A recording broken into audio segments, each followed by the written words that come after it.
Well, it's officially spring, and Hoosiers who want an excuse to get outside are in luck.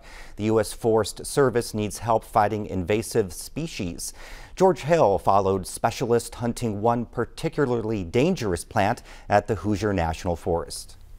U.S. Forest Service staff and volunteers armed with gloves and plastic bags were out Saturday pulling up garlic mustard by the root at Blackwell Horsecamp south of Bloomington. The weed can grow up to 6 feet tall, but forest officials try not to let it get that far. So it puts a chemical in the soil that inhibits other plants from growing, which is bad, and it also shades them out. So especially here around a horse camp where horses are eating everything, I want to make sure that they're not picking up that garlic mustard, which is really bad for the habitat, and taking it somewhere else that we can't get to.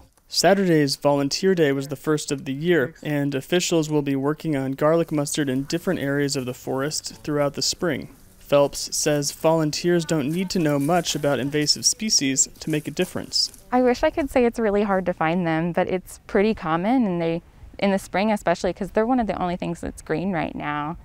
So it's really easy to find them, in especially areas where you have streams, you have trails, you have roads. You're going to find it about everywhere. We just pull them out of the ground. Many of us carry a little trowel so that we can make sure that we get the whole root and that it won't re-sprout. And then we put them in bags and remove them from the forest. Ellen Jakehart was out volunteering Saturday, a former botanist for Hoosier National Forest. She says the biannual produces tens of thousands of seeds during the second year. One of the great things about Monroe County are all the beautiful wooded natural areas we have, and in the next month they come into their glory, and you have spring beauty and harbinger of spring and celandine poppy and blue phlox and jack in the pulpit. But if you have garlic mustard, that's all you have.